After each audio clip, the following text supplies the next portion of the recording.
Hello shadows welcome to shadow of and Toji Fushiguro తిన పేరు వినంగానే ప్రతి ఒక్కళ్ళు జేజేకే వల్ల భయపడతారు. తనకి కర్స్ ఎనర్జీ లేకపోయినా గానీ కర్స్ స్పిరిట్లు కూడా తనని చూసి భయపడతాయి. ఎందుకు భయపడతారంటే తను ఒక లెజెండరీ కర్స్ టూల్ అయితే ఉంది. Inverted spirit of haven. ఈ వెపన్ ఒక జపనీస్ పేరు వచ్చేసి హామనో సకావుకా అంటే హెవెన్ ని రివర్స్ చేసిన స్పిరిట్ అని అర్థం. ఈ నేమ్ లో పవర్, డేంజర్ అండ్ కొంచెం మిస్టరీ కూడా ఉంది. సో అన్నీ ఉన్నాయి. ఈ కర్స్ టూల్ ఒక నార్మల్ వెపన్ అయితే కాదు. ఇది ఒక special grade curse tool and దీని ఒక పవర్ ఎలాంటిదంటే టాప్ సోర్సర్స్ కూడా దీన్ని హ్యాండిల్ చేయలేరు. ఎగ్జాంపుల్ ఒకళ్ళు చెప్పాలంటే గోజో ఈ టాప్ సోర్సర్స్ ఉంటారు కదా యూత వీళ్ళు కూడా కంట్రోల్ చేయలేరు. ఫస్ట్ దీని ఒక డిజైన్ చూసుకుంటే ఇది ఒక స్పేర్ హెడ్ లాగా ఉంటది. కానీ దీని హ్యాండిల్ కొంచెం చిన్న సైజ్ లో ఉంటది. సో ఇది ఓవరాల్ ఒక లార్జ్ డాగర్ లెక్క అయితే మనకు కనిపిస్తది. ఈ స్పేర్ కి అయితే 2 ప్రాన్స్ అయితే ఉంటాయి. జీక్ స్టైల్లో ఈ బ్లేడ్ ని అయితే డిజైన్ చేసినారు. మిడిల్ లో క్యూ షేప్ గార్డ్ అయితే చేసి ఉంటది. అది లాంగ్ బ్లేడ్ సైడ్ కి కొంచెం బెండ్ చేసినట్టు ఉంటది. దాని వల్ల వెపన్ కి ఇంకొంచెం యూనిక్ లుక్ అయితే వస్తది. దీని హ్యాండిల్ బ్లాక్ కలర్ లో ఉంటది. దాని ఎండింగ్ లో ఒక సర్కిల్ లింక్ అయితే ఉంటది. దాన్నయితే మెటల్స్ ని చైన్స్ ని అటాచ్ చేయడానికి యూజ్ చేస్తారు. సో మనం యానిమీలో ఫైట్ సీన్స్ కూడా చూడొచ్చు. తోజి దానికి చైన్స్ ని అయితే అటాచ్ చేసి బ్యాటిలో హై స్పీడ్ మూవ్మెంట్స్ తోటి డెడ్లీ అటాక్స్ అయితే చేస్తా ఉంటాడు. ఇలా చాలా మంది నోటీస్ చేయొచ్చు అనుకుంటున్నా. అదేంటంటే దాన్ని చూస్తుంటే ఫ్రంట్ లో ఇంకొక బ్లేడ్ ఉందేమో, అది ఇరిగిపోయిందేమో ఇప్పుడు. సో బ్రోకెన్ ఫామ్ లో మనకు కనిపిస్తుందేమో అని చెప్పి అనుకుంటుండొచ్చు చాలా మంది. సో అది నిజంగానే బ్రేక్ అయిందో లేదో డిజైన్ గీసిన వాళ్ళకి తెలవాలి. కానీ ఈవెన్ ఆ బ్రోకెన్ స్టేజ్ లో కూడా ఈ వెపన్ ఒక పవర్ అనేది ఇంటాక్ట్ గా ఉంటుంది. ఇప్పుడు మెయిన్ పార్ట్ గురించి మాట్లాడుకుందాం. అదే ఈ వెపన్ ఒక కర్స్ పవర్ గురించి. ఈ స్పియర్ లో యూజ్ చేసిన కర్స్ ఎనర్జీ అనేది నార్మల్ కర్స్ ఎనర్జీ కాదు. ఇది ఒక ఫారెన్ టైప్ కర్స్ ఎనర్జీ. ఈ కర్స్ ఎనర్జీలో ఉన్న పవర్ నేమ్ వచ్చేసి కోయిసో కైజో.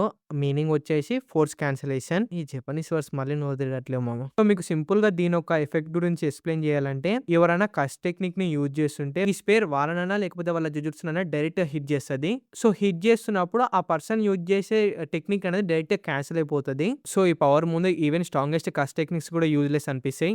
గోజో సతరో ఒక లిమిట్లెస్ టెక్నిక్ ని కూడా ఈ వెపన్ కంప్లీట్ గా నల్ఫై చేసేసింది. సో ఆ పవర్ ని నల్ఫై చేయడం అంటే అసలుకి జేజేకే వాళ్ళు అందరూ చాలా ఇంపాసిబుల్ అనుకుంటారు దాన్ని. కానీ తోజి దీని వల్ల దాన్ని అచీవ్ చేసిండు just because of this weapon. అసలు గోజో లిమిట్లెస్ యూజ్ చేసేటప్పుడు no one can even touch him. కానీ తోజి ఈ స్పేర్ తోటి గోజోని డైరెక్ట్ గా ఏం చేసిండో అందరికి తెలుసు. సో తోజి దీన్ని యూజ్ చేసి తనని పొడి చేసినప్పుడు ఆ టైంలో లిమిట్లెస్ టెక్నిక్ కూడా క్యాన్సిల్ అయిపోయింది. సో దాని తర్వాత for the first time Gozo అయితే ఇంజురీ అయ్యిండు. సో ఈ సీన్ తర్వాత మీకు అర్థమైంది అనుకుంటున్నా. అందరికి అర్థం కావాలి. ఇన్వర్టెడ్ స్పిరిట్ ఆఫ్ హెవెన్ అంటే జస్ట్ ఒక కర్స్ టూల్ కాదు.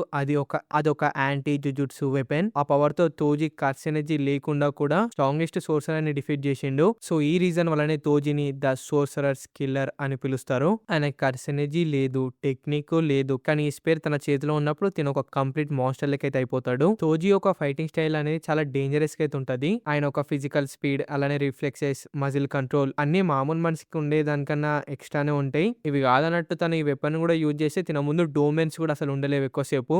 అలానే ఈ వెపన్ కూడా చాలా రేర్ గా కనబడుతుంది. ఓన్లీ ఫ్యూ పీపుల్స్ అయితే యూజ్ చేసినారు జేజేకే హిస్టరీలో. సింపుల్ గా దీని గురించి చెప్పాలంటే కర్స్ ఎనర్జీ ఒక నేచురల్ ఎనర్జీకి అగైన్స్ గా పనిచేస్తుంది దీని పవర్. అందుకే దీని హెవెన్ ని రివర్స్ చేసే వెపన్ అని పిలుస్తారు. దీని హెవెన్ మీనింగ్ వచ్చేసి డివైన్ పవర్ అయితే రిప్రజెంట్ చేస్తుంది. కానీ ఈ వెపన్ హెవెన్ ని కూడా రివర్స్ చేస్తుంది. అంటే మీనింగ్ ఏంటంటే ఇది డివైన్ కర్స్ ఎనర్జీని కూడా డిస్ట్రాయ్ చేస్తుంది. ఈ వెపన్ ఒకళ్ళ చేతిలో ఉన్నప్పుడు అంటే తోజీ చేతిలో ఉన్నప్పుడు అనుకోండి తనకి జేజేకే వాళ్ళు రూల్స్ ఉంటాయి కదా. ఆ rules, barriers, techniques meaning less అసలు అవన్నీ తిన ముందు అంటే ఏం పనికిరావు అని అర్థం. సో ఈ రీజన్ వల్లనే తోజీ ఫుషిగురు జేజేకే వాళ్ళు కర్స్ ఎనర్జీ లేకుండా కూడా అందరూ భయపడే పర్సన్ అయ్యిండు. సో ఈ వెపన్ చూసినాక ఒకటి తెలుసుకోవాలి. ఈ వెపన్ ఎవరికి ఈజీగా రాదు. పవర్ ఇంకా ఎనర్జీ ఉంటే సరిపోదు. దీన్ని యూజ్ చేయాలంటే కంట్రోల్, స్కిల్ అలానే కరేజ్ తోటి వస్తుంది. సో దానికి తోజి ఫుషిగురే ఒక లైవ్ ఎగ్జాంపుల్. కర్స్ ఎనర్జీ లేదు, టెక్నిక్ లేదు, కానీ స్టిల్ వరల్డ్ లో స్ట్రాంగెస్ట్ సోర్స్ అని ఫేస్ చేసి సర్వైవ్ అయ్యిండు. అది రెండోసారి ఎగిరిపోయింది అనుకోండి, పోనీయండి. సో ఈ వెపన్ ఒక మంచి చేతిలోకి వచ్చినప్పుడు he became a more than a fighter, he became A